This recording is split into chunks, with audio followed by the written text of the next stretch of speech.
pagkaka-FL, marami akong pinagdaanan sa buhay. At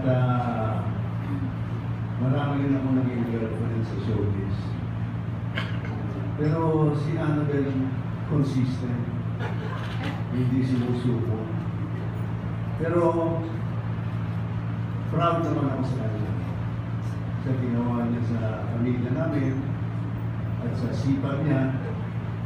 At so far, maraming intriga, maraming drama, maraming action. Pero at the end of the day, nagmamahal. Thank you, Tito Eddie. Ito si Tita Chip Ramos. Kaya Tita Chip. I was going to say the same way, the same thing na sinabi ni Ellen.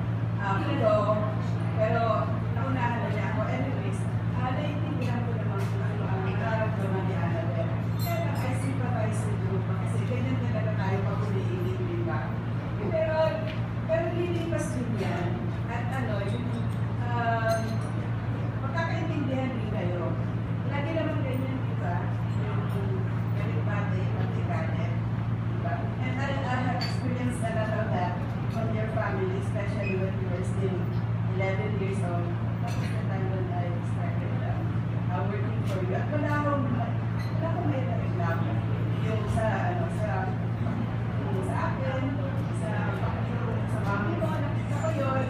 Nakita ko sa pagmamahal ng dati mo. Hindi ko lang na-experience yung pagmamahal ng siyang kakapatid. Yun, gusto ko lang, sana, maintindihan ka, yung mami mo. Pero magyayari yun, hindi lang siguro na yun. Darating yun. Thank you so much. Gusto ko lang kasi si Alfie Lorenzo. Tito Alfie, thank you so much. Nandito ka pala, nakita na kita.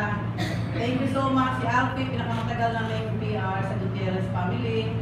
Kasama siya ni Rupa lagi sa abroad, kung saan siya pumupunta sa Rupa. At least mayroon din tayo samahan na Alfie. Nandito ang Kambal na sa iyo. Si Eddie, si Kambal.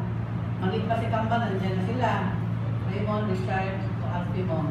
Thank you so much, Alfie. At least naman, dito ka ngayon sa presto namin for the first time.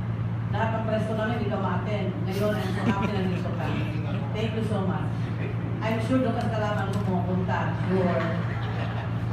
Incidentally, may i-add lang ako na nagkaroon din pala ako ng magandang experience kay Raymond at kay Richard. Nung maliliit pa kayo kasi lagi kayo nandun sa birthday mo. Thank you, Tita Chip.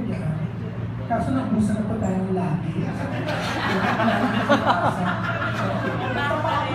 Back na rin, back on Netflix na rin si Tita Chip. Social, meron ka. Ito si Janice. So Janice, baka manalo ka ng isang special. Ito malalaman kung patuloy pa ang magiging friendship niya rin pa. Wala na yun, may question ko for Raymond. So yung ba Raymond, freelancer ka kasi wala kang any contract with any network? Yes, and I've never been happy actually. So right now I'm focused, I don't have a local TV show, so I'm focused on my work here at E! And opening my businesses. And if you guys want to have a good time, please come to Valkyrie and the Palace Pool Club. So yeah, so right now I am a freelance artist, so I can work for anything. What if anyone of you, kung magkaroon ng offer from any networks, are you free to accept? Well, of course. I mean, right now my happiness is paramount. So if the show is something that will make me happy, then I will do it. It has to be a show that I would like to do and that I believe in. And if that's the case, then I will gladly say yes. Same with Rufa and Richard. Yes, I mean, I say the same thing as what Raymond said. I think at this point in my life and in my career that I'm not a slave of the industry anymore. I've paid my dues in the past. I've been in the industry. I was just bibilang ako kanina since I was 13. And, well, now I'm 25, joke. But, so, like I said, I also want to do shows that I believe in, that would showcase me and my personality. And if that happens, why not? Same. Marami na nakakamiss sa'yo eh. Ha? Marami nakakamiss sa'yo. Namiss mo na ako. Oo naman. Mga teleserye mo, di ba? Oh, syempre, ngayon kasi na-enjoy ko rin yung I'm in control of my time. Parang ngayon ko lang talaga na-experience yun na may freedom ako to spend quality time with my family, especially now that I have Zion, you know, talagang ina-enjoy ko yung time na yun.